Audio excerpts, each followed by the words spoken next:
Hello everyone, welcome back to my channel. Let's start the video. Okay, इस video में couple of points are there to discuss. Since हमने नवंबर का video भी नहीं बनाया था, so we'll cover that summary along with this month क्योंकि इसका भी एक्सपायरी हो गया है.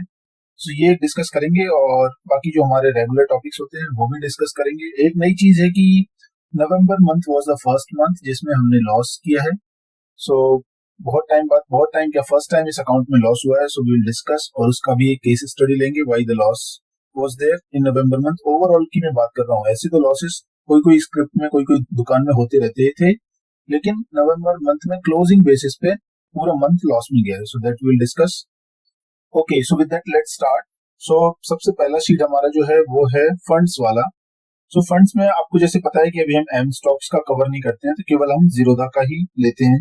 उसमें अभी मैंने क्या किया है कि 1 CR का हमारा अक्टूबर तक कैपिटल था, उसके बाद मैंने थोड़ा सा और पैसा उसमें डाला है. सो अराउंड 8 lakhs मैंने उसमें ऐड किया है और टोटल उसका कैपिटल साइज अभी 1.08 हो चुका है.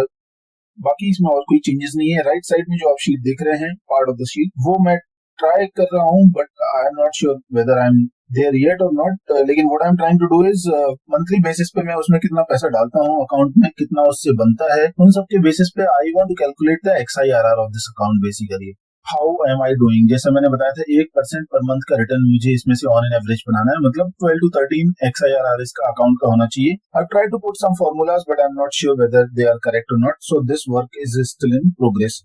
जिसके पास एक्सेस नहीं है and want to access this dashboard, आपको पता है कि इधर आप कमेंट में अपना मेल आईडी डाल सकते हैं, जीमेल का होना चाहिए, या फिर अपने जीमेल से एक मेल सेंड कर सकते हैं nacofinancials@gmail.com. सो ये रहा हमारा फंड का. Let's move on to the next, which is November and December का summary. So let's directly go to the dashboard 2. So dashboard 2 में अगर आप देखेंगे, नवंबर मंथ में हमने टोटल ट्रेड्स लिए थे 46 और 46 ट्रेड्स का जो टोटल है वो है -1.09. सो 1,10,000 के आसपास हमने लॉस किया है इन टोटल. क्यों किया है अभी will be right back. Okay, so इसके बारे में थोड़ा सा डिस्कशन करते हैं कि क्यों ये लॉस हुआ है इतना ज्यादा. So just to give you the idea, IOCL is the reason basically. So Indian oil में मुझे 1,78,000 रुपए का लॉस हुआ है, विच मीन्स मैंने बाकी के सारे स्क्रिप्ट्स में से केवल 78,000 रुपए, अराउंड 70,000 बनाया था और वो पूरा प्रॉफिट IOCL लेके चला गया और उससे भी ज्यादा 1 लाख रुपए जेब से भी लेके चला गया, 1 लाख रुपए से ज्यादा. So let's take this case study why this happened basically. So I'll directly move on to the IOCL sheet. So IOCL में आप देखेंगे तो ये लॉट जो होता है वो होता है 9750 का. ओके, 9750 का जो लॉट होता है उसमें उसके अगेंस्ट सबसे पहले मैंने 7,000 इसमें शेयर खरीदे थे 91.79 के रेट पे. उसके बाद फिर मैंने 3 और ऑर्डर डाल रखे थे 1,000 शेयर्स के हर 50 पैसे पे. ये मैंने 4 ऑर्डर डाल दिए और साथ में मैंने एक 91 का सी भी बेच के रखा था, उसका भी ऑर्डर डाल दिया था. वो डाल दिया था मैंने 2.9 पे.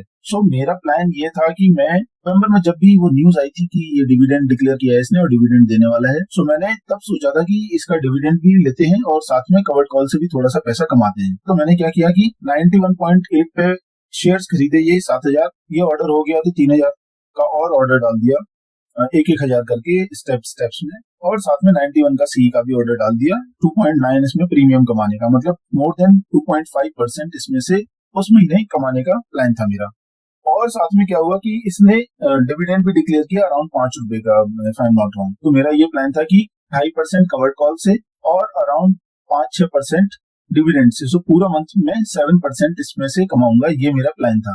ये ऑर्डर डालने के बाद इमीडिएटली मीटिंग में चला गया. फिर मीटिंग 2 से 2.5 घंटे मीटिंग में रहा और उस टाइम पे कुछ भी फोन एक्सेस नहीं कर पा रहा था. 15-20 मिनट तक तो फोन एक्सेस किया, तब तक ऑर्डर्स कटे नहीं थे. और फिर क्या हुआ, उसी दिन जब मैं मीटिंग से बाहर आया और इधर हो गया खेल, क्या हुआ कि ये शेयर अचानक से बढ़ने लग गया, 95-96 चला गया. फिर मैंने सोचा कि चलो आज छोड़ देते हैं इसको, कल देखेंगे क्या होता है. कल वो और बढ़ा, फिर वो 100 रुपए 101 रुपए के ऊपर जाने लग गया, पूरा बाहर हो गया मेरे कंट्रोल से. तो फिर मैंने उसके थोड़े शेयर खरीदना शुरू करे. 800 और शेयर अराउंड खरीद पाए, तो टोटल 7800 शेयर मेरे पास हो गए उसके, और उनका एवरेज हो गया अच्छा खासा 104 के आसपास या 103 के आसपास. फिर मैंने उसमें और थोड़ा फाइट करने का ट्राई किया, लेकिन वो पूरा CE ITM हो चुका था सिंस हमारा, तो अच्छा खासा उसमें प्रॉब्लम चल रहा था.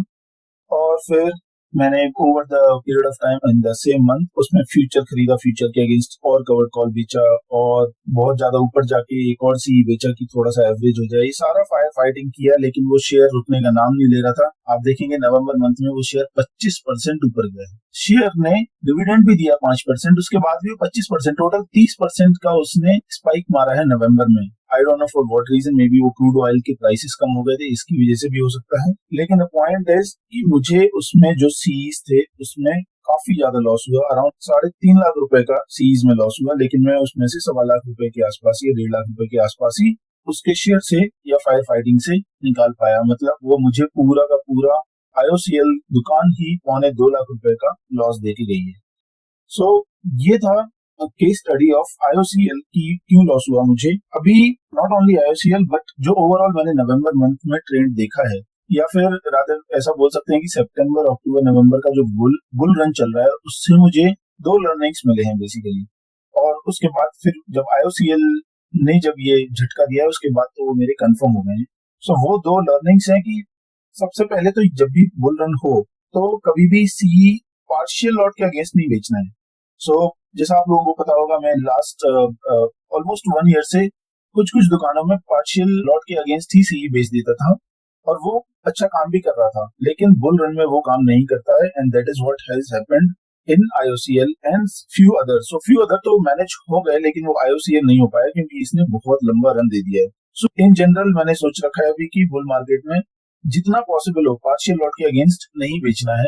और अभी तक मैं कैसा करता था, ऑलमोस्ट 50-50 दुकान रहती थी मेरी। 50% फुल लॉट के अगेंस्ट रहती थी, 50% पार्शियल लॉट बेचता था, लेकिन बहुत दूर जाके सी बेचता था। सो अभी मैं ट्राई करूंगा कि वो 50% को भी बहुत कम कर दूं, क्लोज टू जीरो कर दूं। लेकिन अगर नहीं भी पॉसिबल हुआ तो 10 से 20% ही दुकानों में मैं करूंगा, या फिर नहीं करूंगा बुल रन चल रहा है तो। सो पहली सीख ये मेरी। और दूसरी सीख ये है कि it is not kind of must but good to have कि in a bull run I sell OTM C, मतलब तीनों टाइप के जो मार्केट्स होते हैं, बुल मार्केट, बियर मार्केट या फिर साइडवेज, तो सारे केसेस में एक पैटर्न सा मुझे समझ में आया है कि अगर बुल रन चल रहा है तो एटीएम नहीं बेचने का, थोड़ा दूर जाके सी बेचने का, तो अच्छा प्रॉफिट होता है। And that will see in December month. वो मैंने दिसंबर में ट्राई किया है क्योंकि दिसंबर में भी कंटिन्यूअसली अप डायरेक्शन में गया है मार्केट। और अगर बियर रन होता है, बियर मार्केट होता है, तो मैं एटीएम या फिर आईटीएम से ही सेल करता हूँ, जो करता आ रहा हूँ अभी तक, and that work really well. So bull market का मुझे एक नया ये एडिशनल फंडा मिल गया। सो बुल मार्केट में ओटीएम, बियर मार्केट में या साइड मार्केट में एटीएम और ITM. So in the money या फिर एट द मनी ही सेल करने का, तो वो ज्यादा बेनिफिशियल रहता है क्योंकि उसमें नीचे जाने का चांस रहता है शेयर का, तो हम ज्यादा से ज्यादा उसमें प्रीमियम कमा के रखते हैं सो दैट हमारा नेक्स्ट 2 to 3 मंथ्स का रेंट कलेक्ट हो जाए पहले से ही। सो ये लर्निंग्स थे हमारे आईओसीएल लॉस से। सो ये हो गया नवंबर मंथ का। इसमें बाकी के ट्रेड्स कौन कौन सी शॉप में से कितना कमाया है that you can see from this dashboard summary. और कुछ तो चाहिए ना खुश रखने के लिए खुद को, तो सिंस ये 2.25 लाख का लॉस हुआ है तो उसमें जो हम टैक्स भरेंगे वो टैक्स भरेंगे नहीं, अभी हम टैक्स वापस लेंगे गवर्नमेंट से। सो अराउंड 68,000 का टैक्स हम वापस लेंगे। जो हमने पहले टैक्स भरा हुआ है उसमें से भी 70,000 के आसपास टैक्स हम वापस लेंगे क्योंकि हमने लॉस किया है इसी फाइनेंशियल ईयर में। सिंस हमने इतना सारा प्रॉफिट किया है तो उसमें जो टैक्स हम एडवांस टैक्स भर चुके हैं उसमें से एडजस्ट कर सकते हैं इसको। सो ये 68,000 हमारा वापस आ जाएगा। और ये क्यों आ जाएगा? क्योंकि ये हमारा एफ एंड ओ की इनकम में से लॉस हुआ है। सो ये 30% वाले में से वापस आएगा। ओके, सो ये हो गया नवंबर मंथ का समरी।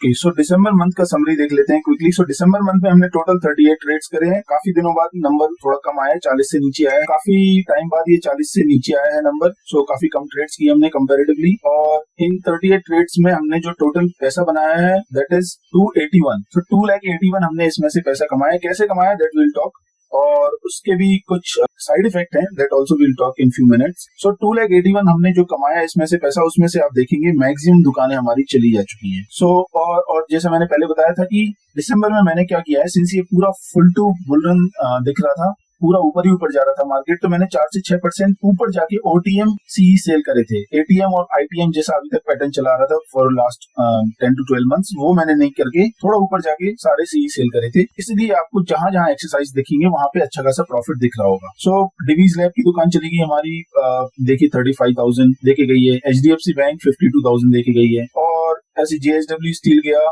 कोटक बैंक गया, एसबीआई ने देखिए 1 लाख से ऊपर का प्रॉफिट देके गई हमको, टाटा स्टील 44,000। तो ऐसे जाके हमारे 5 से 6 दुकानें जो फुल लॉट के अगेंस्ट पड़े हुए थे सारे छिन गए हैं, लेकिन वो मुझे 2,81,000 का प्रॉफिट देके गए हैं। तो अब अगर आप टोटल करेंगे कि नवंबर प्लस दिसंबर, तो 1,10,000 का लॉस किया हमने, नवंबर में 280 का प्रॉफिट किया हमने दिसंबर में, सो विच मींस अराउंड 170 हमने ओवरऑल कमाया। 170 2 महीने में कमाया फॉर 1 CR का कैपिटल, विच इज अराउंड 1.7%। तो मतलब हमने पर मंथ 0.85 का ऑन एन एवरेज रिटर्न कमाया, which is okay, which is good to close the year.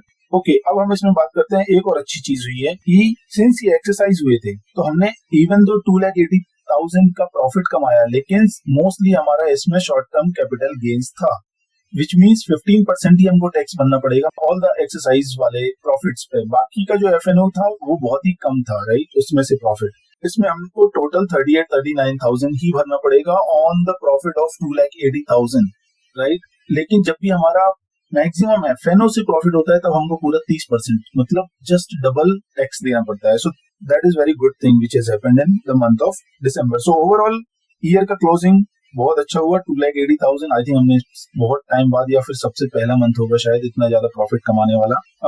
अब इसका साइड इफेक्ट क्या हुआ है वो अगर आप देखेंगे तो हमारे पास से सारी दुकानें जा चुकी हैं, ऑलमोस्ट सारी दुकानें जा चुकी हैं। पार्शियल कुछ कुछ पड़ी हुई हैं हमारे पास, विप्रो का है शायद, ज्यादा हमारे पास कुछ पड़ा ही नहीं है अगर देखा जाए तो। विप्रो का है, वेदांता के पार्शियल शेयर्स पड़े हुए हैं, सबके पार्शियल शेयर्स हैं, लेकिन पूरी दुकान अभी मेरे पास किसी की भी नहीं है, सब निकल गया है। ओके, तो ये इसका साइड इफेक्ट है। और दूसरा प्रॉब्लम अभी क्या हो रहा है, सिंस ये बुल रन है, तो अभी मैं क्विकली जाता हूँ मेरे स्क्रीनर पे जो मैंने बना रखा है, स्टॉक स्क्रीनर, जहां से मैं चूज करता हूँ स्क्रिप्ट, और कैसे चूज करता हूँ वो भी मैंने, जैसा आप पास्ट वीडियोस देख सकते हैं। सो मैंने 250 DMA का कॉलम बना रखा है, और उससे जब दोनों से कम रहता है प्राइस तो वो वाले में मैं शॉप में एंट्री लेता हूँ किसी भी मंथ में।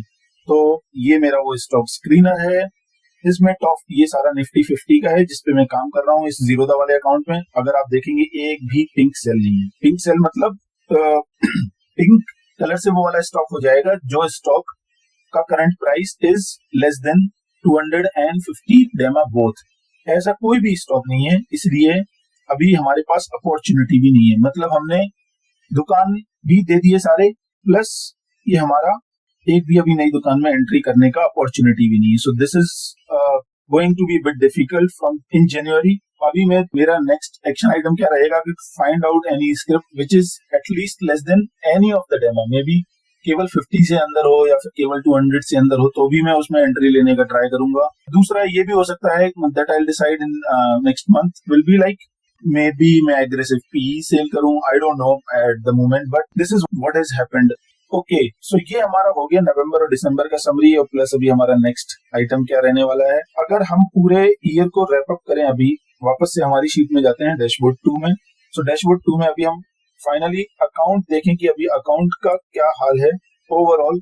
सिंस ये पूरा ईयर क्लोज हो गया है तो अभी हमारा टोटल कैश फ्लो मतलब ये हो गया हमारा जनवरी 2022 से, मतलब आज इसको इस महीने इसको 2 साल हो गए। पूरे 24 महीनों में हमने 22,75,000 इसमें से कमाया है।